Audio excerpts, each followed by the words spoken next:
Electrochemistry is the study of the interconversions between chemical and electrical energy.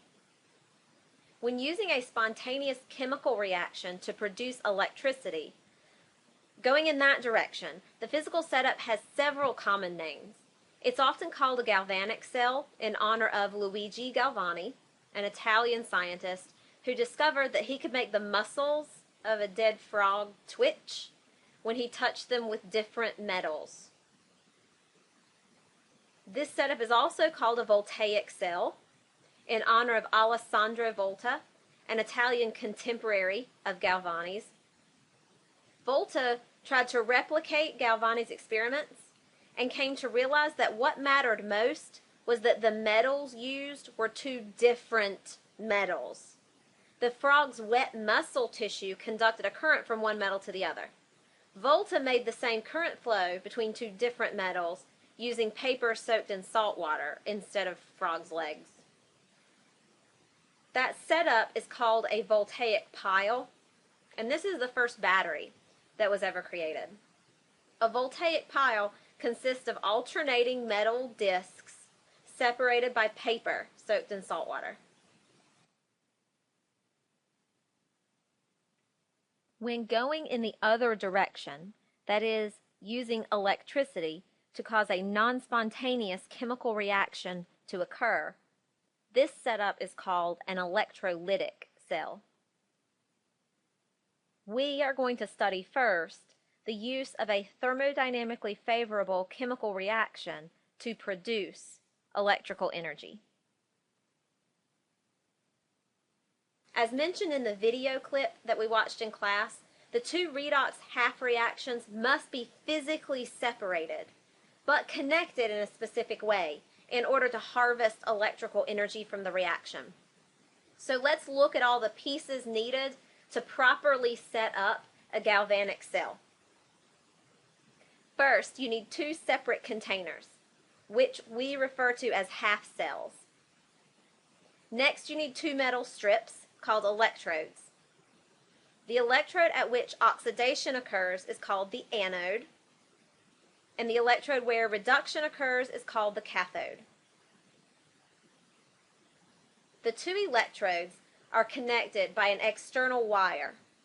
The electrons produced by oxidation travel through this wire to the site of reduction. Oftentimes a voltmeter is connected to the wire to measure the amount of electricity produced. The two half cells are also connected by a salt bridge. The salt bridge is present to maintain charge neutrality in the two solutions. To summarize, a galvanic cell consists of two half cells, each containing an electrode. One electrode is the anode, where oxidation is occurring. One electrode is the cathode, where reduction occurs. You can remember these two with the mnemonic device AN-OX and red cat. AN-OX, anode, oxidation, red cat, reduction, the cathode. The electrodes are connected to one another by an external wire through which the electrons travel, and the half cells are connected by a salt bridge that allows ions to pass into each solution. Let's look first at one very specific combination of chemical components called a Daniell cell, named in honor of John Frederick Daniell. That's him on the left, working with Michael Faraday, another important scientist in this field. A Daniell cell, notice that there's two L's in the name because it's a person's name. A Daniell cell consists of a zinc electrode in a zinc sulfate solution and a copper electrode in a copper sulfate solution. This is the same galvanic cell discussed in the video clip from class. In a Daniell cell, zinc is oxidized at the anode. That means zinc atoms that make up the metal electrode are letting go of two electrons, becoming zinc ions in solution. These freed electrons travel through the external wire to the cathode. Here, copper ions from the solution catch the electrons and become copper atoms that then stick onto the existing copper strip. This all results in the following overall chemical reaction. Understand that this is the exact same chemical reaction that would occur if you put solid zinc in a copper solution. What's different here, what makes this electrochemistry, is that we separated the two processes into two separate containers so the electrons are forced to move through that external wire. Scientists find ways to be lazy whenever possible, so they've developed another method for writing down the chemistry that occurs in an electrochemical cell. It's called cell notation. In cell notation, scientists write the components of the oxidation reaction followed by the components of the reduction reaction, separated by a double bar. This double bar is meant to call to mind the physical separation of these two half reactions. Within each section, you write down the reactant, a single bar, then the product. In the oxidation half cell, atoms from the anode are becoming ions in solution. In the reduction half cell, ions from the solution are depositing as atoms on the cathode. When written correctly, the two electrodes are listed on the outsides and the solutions on the insides. To help you remember, notice that the processes are written in alphabetical order. O oxidation, then R reduction, or A anode, then C cathode. In truth, they're written in this order because oxidation must occur and release electrons before reduction can occur, because reduction needs those released electrons. Here's an example question. How would you write the Daniell cell reaction in cell notation? First, what is the oxidation process? It's zinc becoming zinc ions. So write this first.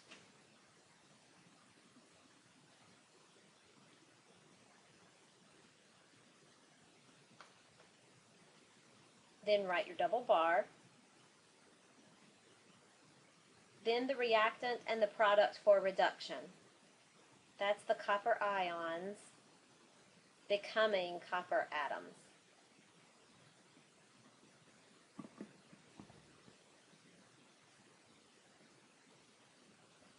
Use this cell notation to write the balanced chemical equation that occurs in the galvanic cell.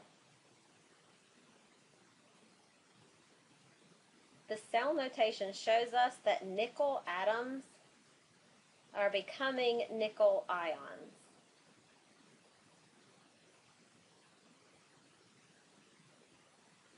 We also see silver ions becoming silver atoms. Is this reaction balanced? Nope. We need 2 silvers for every nickel for the charges to balance.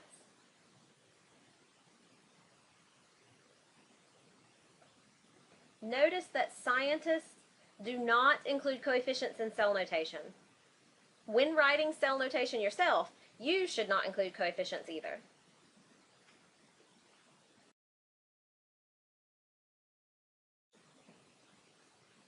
As a reminder, we've seen so far that oxidation occurs at the anode, releasing electrons.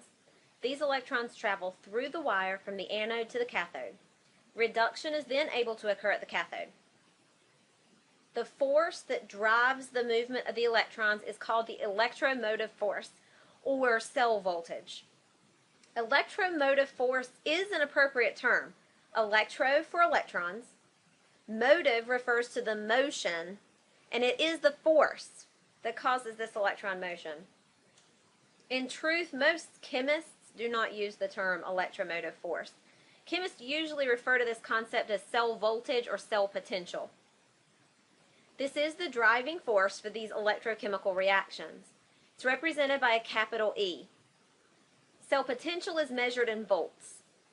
A volt is defined as the number of joules of energy per coulomb of charge transferred between the half cells. A coulomb is simply the measure for the amount of electrical charge. It's related to how many electrons are transferred. Voltage is not defined as the amount of electricity produced. Voltage is the potential to provide electricity. Here's an analogy. Think about attaching a garden hose to the spigot on your house. The hose has a spray nozzle on the end with which you can regulate the water flow. First, you turn on the water at the spigot. Then you use the spray nozzle on the end. Squeeze the handle a little, a small amount of water comes out of the hose. Squeeze a lot, you release a lot of water. When you stop squeezing the handle, no water comes out of the hose. In this analogy, the spigot on the wall is what represents cell potential. At all times, there is the potential for water to come out the end of the hose. Cell voltage is not a measure of how much water actually comes out the end of the hose. Cell potential measures the potential to harvest electricity from the given setup. We can use a voltmeter to measure the cell potential between any combination of half cells. What would be better, though, is if we had a way to predict the cell potential without having to assemble and measure every combination. To predict the voltage between two half cells, we would need to know a half cell potential for each half of a galvanic cell. And indeed, chemists do have a list of half cell potentials, but understand that a half reaction cannot actually occur by itself. Scientists cannot in any way, and never did in the past, measure a half cell potential. So all half cell values are relative. Scientists chose to assign the reduction of hydrogen ions a voltage of 0. Every other half cell value is relative to this one. So for example, to find the voltage associated with a zinc half cell, you would connect it to a hydrogen half cell, which is called the standard hydrogen electrode. As an aside, notice something different about the cell notation here. Neither hydrogen ions nor elemental hydrogen is a solid. Every half cell must have a solid electrode to which you can connect the external wire. This solid serves as the surface on which the half reaction occurs. In the case of any half cell in which no part of the reaction is a solid, scientists use an inert electrode, usually platinum. In that half of the cell notation, the two components of the reaction are still listed reactant first, then product, but they're separated by a comma. Then you write the single bar and the chemical formula for the electrode used. So back to the topic at hand. To figure out the half cell potential for a zinc electrode, we connect it to the standard hydrogen electrode. Any voltage measured by the voltmeter in this setup is assigned to the zinc reaction because the hydrogen reaction has been called 0 volts. In this case, zinc is being oxidized when paired with hydrogen, so 0.76 volts is the cell potential associated with the oxidation of zinc. The list of half cell potentials that scientists use is called a standard reduction potentials table. As its name suggests, it's a list of values defined with respect to reduction reactions. We saw in the previous slide that zinc has an oxidation potential of 0.76 volts. So on a table of reduction potentials, we will find the zinc reduction half reaction at negative 0.76 volts. Most SRP tables list reduction reactions from the highest, that's the most positive, to the lowest, or most negative, reduction potentials. A more positive half cell potential for a given half reaction represents a greater tendency to undergo reduction.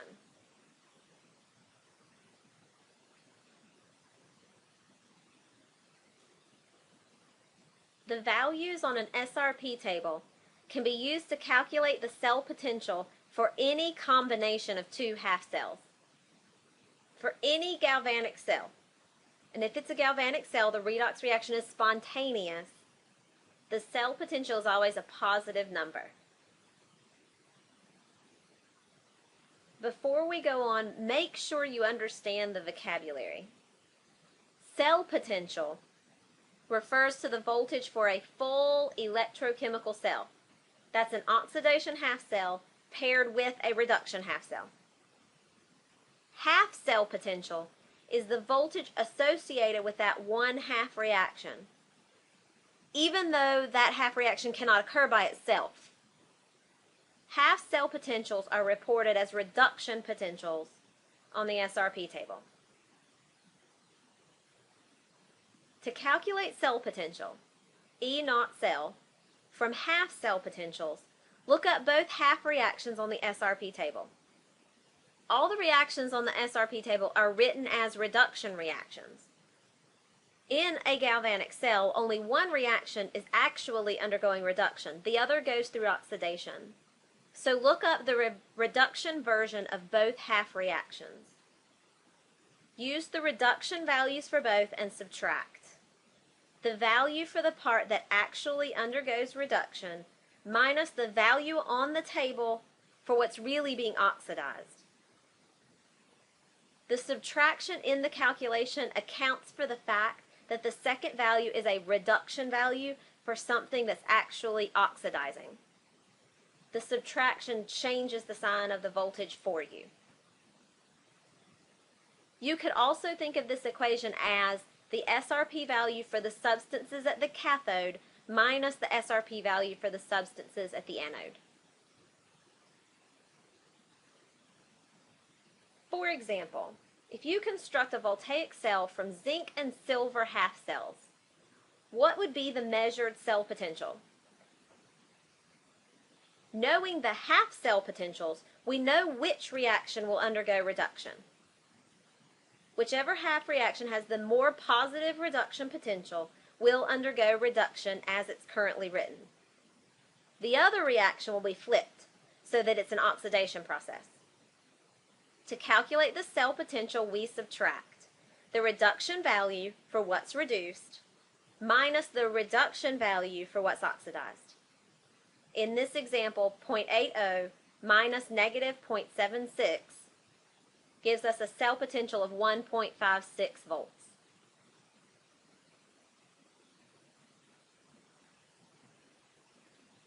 Let's look at a few example problems to finish out this video.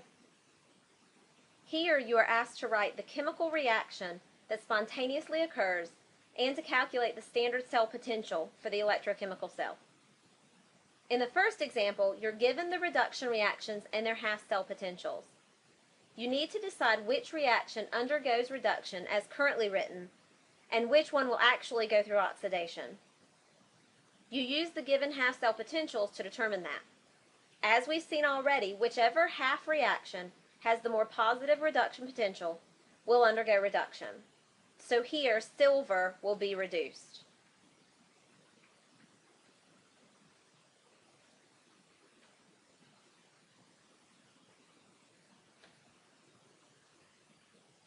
The other reaction should be reversed, so that iron 2 gets oxidized to iron 3.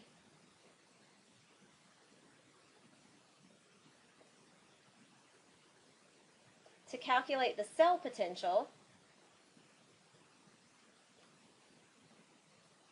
we take the value for what was reduced minus the value for what was oxidized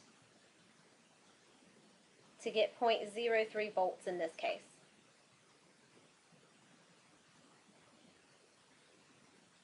How would you write this reaction in cell notation?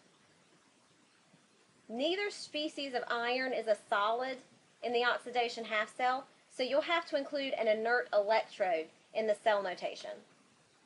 It would look like this. You'd first write your platinum electrode, followed by the reactant and the product of that half reaction. The other half of this cell notation would look very standard, the silver ion becoming silver atoms.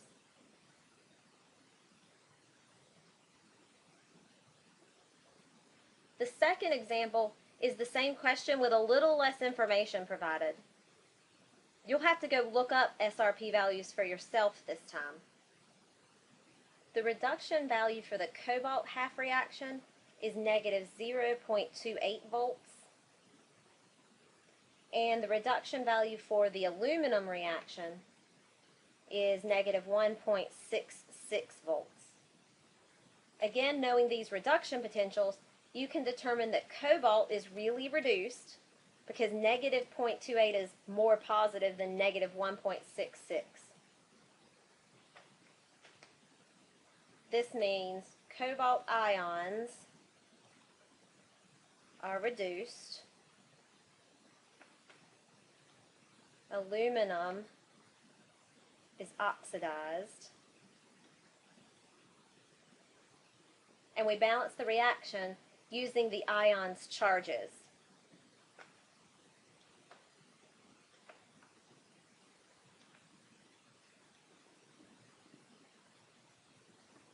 Then we calculate the cell potential by subtraction. Negative 0.28 minus negative 1.66 to get 1.30 volts. Notice that the half cell potentials are not affected by the coefficients of the reaction. Let's look at one more example. This question first asks you to determine which reaction is spontaneous. Look at the two half reactions given. Based on their reduction potentials, which one should undergo reduction spontaneously? The one with the most positive half cell potential. That would be the SN reaction. So tin should be reduced from a +2 ion to the element, and iron should be oxidized from the element to the +2 ion. That is shown in the second reaction. The anode is always the site of oxidation, so the iron bar is the anode, and the bar of tin is the cathode, because the cathode is the site of reduction.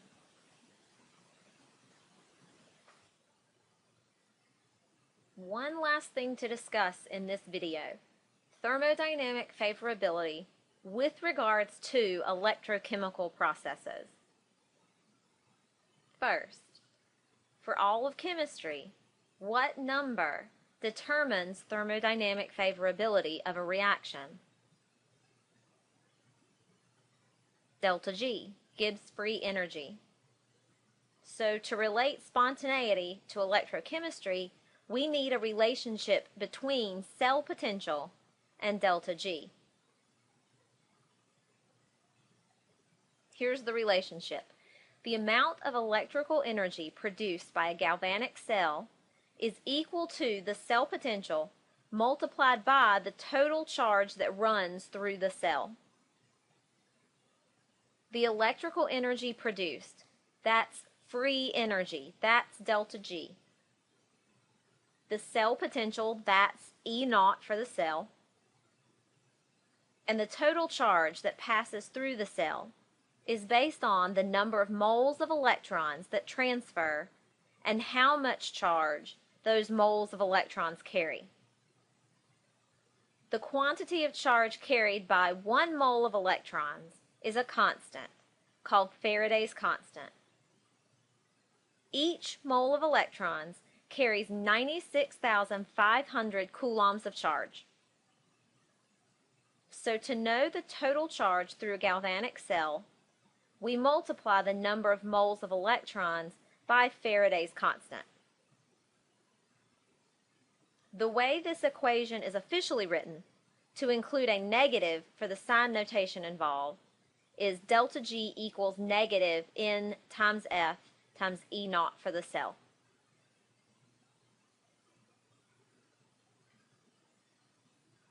Let's look at an example problem to finish out the video. This question gives us two half reactions and their half cell potentials, and we're asked to write the balanced overall equation as well as calculate E naught and delta G naught. Given the half cell potentials, we know the second half reaction will occur as written. This is the reduction half reaction. The top half reaction will be flipped to show the oxidation process. We need to add these two half reactions together to find the overall reaction. This is a balancing redox question. The two half reactions are already balanced, so we need to add them together. Recall that the number of electrons in each half reaction must be equal before we can do that. So here, we need to multiply the manganese half reaction times 5, just kidding, times 2, and the tin half reaction times 5.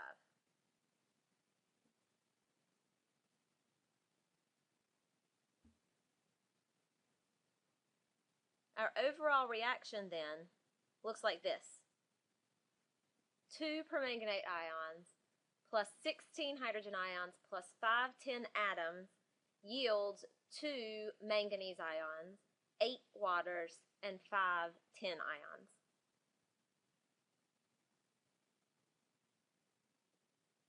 The cell potential is the value for the reduction process, 1.51, minus the value for the oxidation process, negative 0.137, to give us a cell potential of 1.65 volts.